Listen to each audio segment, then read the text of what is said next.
ఇప్పుడు అసెంబ్లీ నడుస్తూ ఉంది. అసెంబ్లీ నడుస్తున్న తరుణంలో చాలామంది ప్రజా సంఘాల వారందరూ కూడా వాళ్ళ బాధలు చెప్పుకోవచ్చని మనం చూసాం. ఇందిరా పార్కు దగ్గర ధర్నాలు నిషేధిస్తే అక్కడ మళ్ళీ ధర్నాలు చేసే విధంగా ఆనాడు పోరాటాలు చేసి తిరిగి కేంద్రం మన కోర్టు నుంచి కూడా తెచ్చుకుని ధర్నా కేంద్రాలని తిరిగి అనుమతించే విధంగా తెచ్చుకోవడం జరిగింది అనుమతి. అయితే ఇప్పుడు చాలా మరి ఎట్లా జరుగుతుందో నాకు తెలియదు, కానీ ఎటువంటి పర్మిషన్లు ఇవ్వట్లేదు అధ్యక్ష.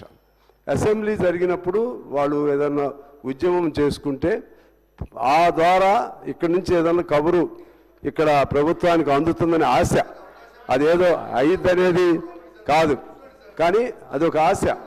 అందువలన నేను మీ ద్వారా తెలియజేసేది ఏంటంటే, పాత గుర్తు కూడా అప్పుడు తుమ్మల నాగేశ్వరరావు గారు మంత్రిగా ఉన్నప్పుడు ఒక రైతు ఉద్యమం పైన కొల్లి నాగేశ్వరరావు గారు ఆయన చేస్తే సాక్షాత్తు ప్రభుత్వమే అరే మంచి మాటలు చెప్తే కూడా అంటారా మీరు?